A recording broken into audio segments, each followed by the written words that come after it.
തൊറേനിയം ചെടിയാണ്. ഇത് ഹാങ്ങിങ് പ്ലാന്റ് ആണ്, അതായത് പടർന്ന് കയറുന്ന ടൈപ്പാണ്. അപ്പോൾ അതിൽ കണ്ടിന്യൂ ഇങ്ങനെ പൂ നിൽക്കും. നല്ല ഭംഗിയാണ് അതിൻ്റെ പൂക്കൾ. വെൽവെറ്റ് മുറിച്ച് ഉണ്ടാക്കിയ പൂ പോലെയാണ് അതിൻ്റെ ആ ഒരു പൂ. നല്ല ഭംഗിയിൽ നിൽക്കും. ഇത് നമുക്ക് ഹാങ്ങിങ് പ്ലാന്റായിട്ട് ഇടാം, തറയിൽ പടർത്തി വിടുവാണെങ്കിൽ അങ്ങനെയും ചെയ്യാം. ഇപ്പോൾ അല്ലാതെ ഇങ്ങനെ വെച്ച് കഴിഞ്ഞാൽ നിറയെ പൂക്കളുണ്ടാകും. അങ്ങനെ നല്ല ഭംഗിയിൽ അങ്ങനെ കിടക്കും. നല്ല രസമാണ് അത്. വലിയ വെയിൽ വേണമെന്നില്ല, എന്നാൽ വെയിലത്ത് നിൽക്കും, ഷെയ്ഡായിട്ടുള്ളിടത്ത് നിൽക്കും. കാണാൻ നല്ല ഭംഗിയാണ് അതിൻ്റെ പൂക്കളിങ്ങനെ കിടക്കും. അതൊരു നല്ല രസകരമായ ഒരു കാഴ്ചയാണ്. ഒരു പോസിറ്റീവ് എനർജി വരുന്നൊരു പൂക്കളാണ്. ഇതിനും വളമായിട്ട് കൊടുക്കുന്നത്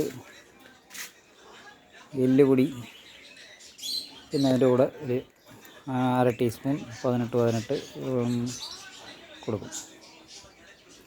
അപ്പോൾ ഇലയ്ക്ക് നല്ല പുഷ്ടിയും ചെടി നല്ല ഹെൽത്തി ആയിട്ട് കിളിച്ച് വരികയും നല്ല ഭംഗിയാണ്. നല്ല നിറയെ പൂക്കളും ഉണ്ടാകും.